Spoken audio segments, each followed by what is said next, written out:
来週どこ行く？ポケモンデー記念キャンペーンで考えたい3つのこと。ジャスパルと申します。お待たせいたしました。来週どこ行くやっていきたいと思います。非常に遅くなってしまいましたので、おそらく劇的に手抜き編集になっているものと思います。ぜひ字幕は YouTube のものをご覧ください。大体読めるんじゃないかなと思います。てことで皆さん、ポケモンプレゼンツはご覧になりましたでしょうか？配信の様子もアーカイブやら何やらに残っておりますので、よろしければご覧いただきたいんですが、ミュウのミラクルスナップミッションはもうすでに開催されており、来週はポケモンデー記念キャンペーンってことで同等。そして近いうちにラティ兄弟のイベントも来るでしょうし、タイプウィークは来るのか、ドラゴンタイプなのか、再びエスパーなのか、ミニアメブーストはいつになるのかなどなど考えたいことは山ほどあるんですけれども、ひとまずねこれらの情報を超ざっくりまとめつつ、来週のフィールド選びにおいて考えたいことを3つに絞ってみましたので、どれを優先するのかなど考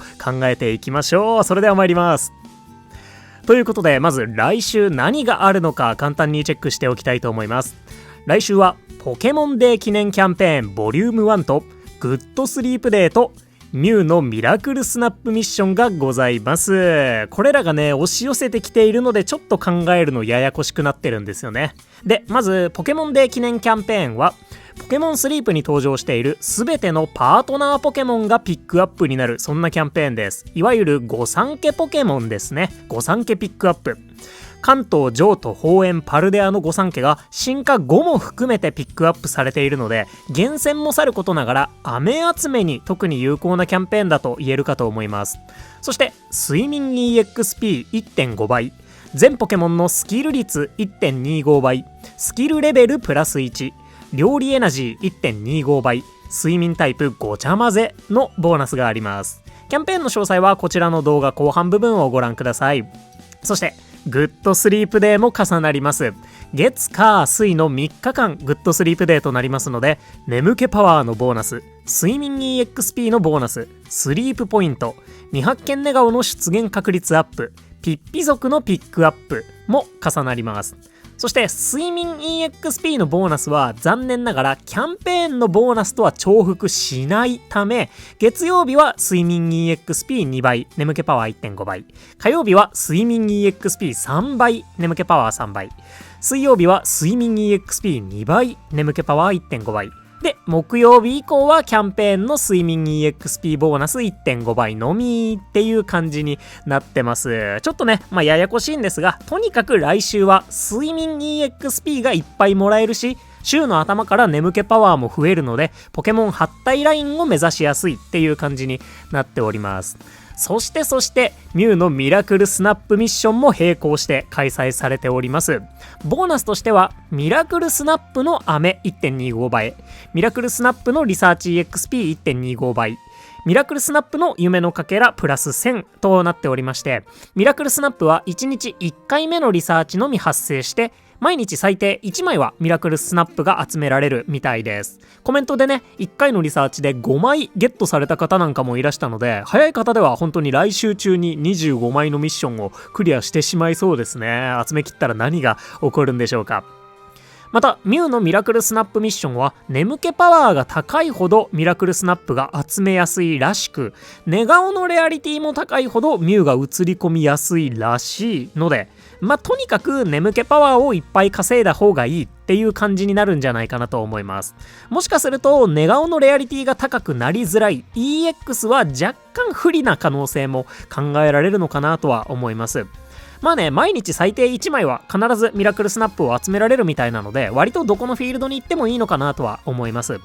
一応ね、コメントでミラクルスナップがなかったっていう人のコメントもあったんですけど、 X でポストしてみたところ同じような反応は得られなかったので、もしかすると何かしらの条件でバグが起きちゃうっていう可能性も考えられるのかなと思います。もしミラクルスナップなしに遭遇してしまった場合、すぐに運営さんに問い合わせてみてください。1日1回目の睡眠のみミラクルスナップが発生します。お気をつけください。っ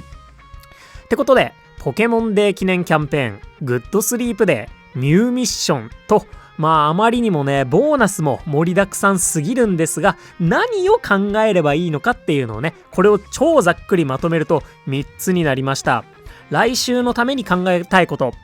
1、集めたい御三家の飴を考えよう。2、一緒に寝るポケモンを考えよう。3、眠気パワーを稼ごう。大体これかなと思います。大体これで OK だと思います。ぜひね、これをやってください。ってことで、まず集めたい御三家の飴を考えようってことで、来週のキャンペーンは御三家ポケモンが進化5まで含めて全て中ピックアップとなります。さらにミラクルスナップが起きれば飴 1.25 倍ということで、もうね、御三家の飴パラダイスになることは想像に難くありませんし、御三家以外のポケモンの飴を集めようとかもかなり難しいんじゃないかなと思います。厳選もそうなんですけど、飴が欲しいポケモンの出現フィールドに行くかどうかっていうのを中心にまず1個を考えてみてほしいなと思います。私はね、ワニの子の飴が欲しいんですけど、それってほぼ思案一択となるので、リサーチがね、めちゃくちゃ下振れそうで、どうしようってなってますそしてここでワンポイントアドバイスです。昨年の7月、2周年フェスティバルを目前にしたタイミングでは、もうすぐ2周年キャンペーンっていうものが開催されていました。そこでは1周年の時に新登場となったパルデア御三家たちがピックアップになっていたので、今年もうすぐ3周年キャンペーンがあるのであれば、鳳炎御三家とプラスルマイナンがピックアップになる可能性があるんじゃないかなと思います。あくまで可能性なんですけどね。なのでもしかしたら鳳炎御三家に関しては後回しにしてもいいのかもしれません。そのキャンペーンで鳳炎御三家の出てくるフィールドに行くのかどうかっていうのもね、まだ全然わからないとは思うので、そういうのもあるかもねっていう感じでちょっとね、考えておいてもらえたらなと思います。そんな1、集めたい御三家の飴を考えようでした。続いて2、一緒に寝るポケモンを考えよう。これは毎日睡眠 EXP が増えますので、一緒に寝るポケモンが活躍するフィールドを選ぶなんていう選び方もありなんじゃないかなと思ってます。例えばボーマンダや海竜を育てているのでアンバーに行こうとか、樹海院やバシャームを育てているからラピスで飴も睡眠 EXP も爆稼ぎじゃいとか、そういうのも一個考える指標にはなるんじゃないかなと思ってます。コメントではね、睡眠時には睡眠用のチームにしているので、不眠で運用できるクレセリアの元気オールエスパーチームでラピスを攻略しようかなって言ってる人もいましたね。天才かよと思いました。ちょっとね、そういったところも気にしてみてください。そんなんに一緒に寝るポケモンを考えようでした。最後は3、眠気パワーを稼ごうですね。ミューミッション的には眠気パワー、稼げれば稼げるだけいいっぽいですし、キャンペーン的にもね、スキルも発動しやすくて料理エナジーも増えますので、エナジーをぜひたくさん稼いでみてください。ってことで、エナジーが稼げる得意なフィールドに行った方がミューミッション的には有利なのかなとも思うんですけど、特に月火水曜日はグッドスリープデーの眠気パワーのボーナスもあって、苦手なフィールドでもポケモン8体ラインとかには届きやすかったりだとか、ミラクルスナップ自体も最低1枚は保証されていたりもするので、エナジー稼ぎをそこまで重視しなくても問題なく楽しめるかなとは思いましたので、優先度的にはそんなに高くないんじゃないかなとは思ってます。もしね、最速でミューミッションのクリアを目指したい方はエナジー稼ぎにこだわってみるのもいかがでしょうか。そんな3、眠気パワーを稼ごうでした。ってことで、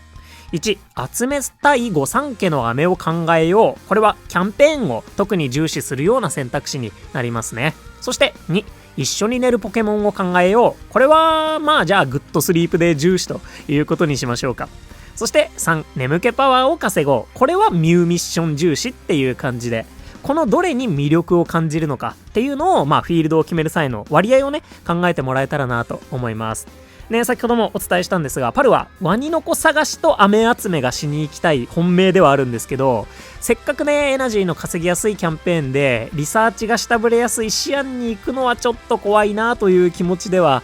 あるんですよね。あとは最近ね、アンバーにこもっているので、アチャモの飴と水五郎の飴って比較的足りてたりとかしますし、なぜかね、マスカーニャを4匹育成しているアカウントもあったりするので、そういう複数匹育成している御三家の飴集めなんかもやりたいなと思ったりはしてるんですけど、ゼニガメとかも複数匹育成したかったりしますよね。なんですけど、最終的にサラダフェスに向けてアンバーのフィールドボーナスを上げておくっていうすっごいキャンペーンあんまり関係ない平凡な選択肢を取る気が今のところしております。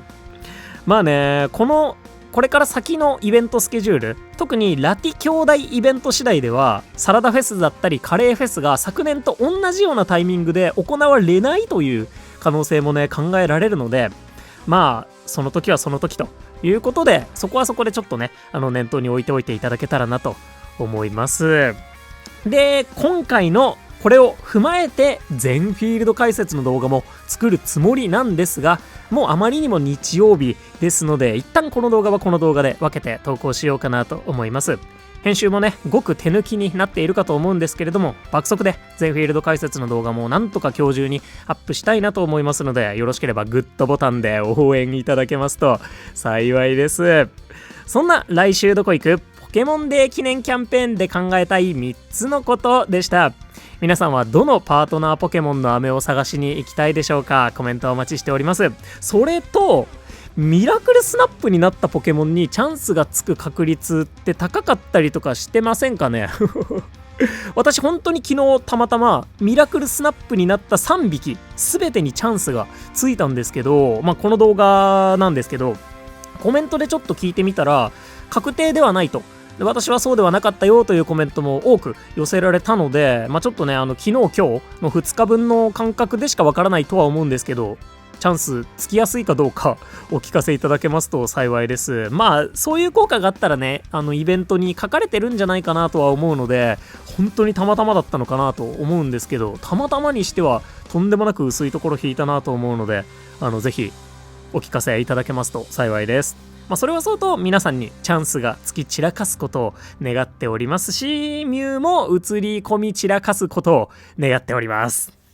ということで、ここまでご視聴いただきまして誠にありがとうございました。お相手パルでした。ぜひ応援のグッドお待ちしております。いつも本当に温かい声援ありがとうございます。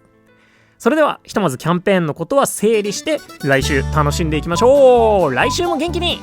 てらっしゃい。またね、バイバーイ。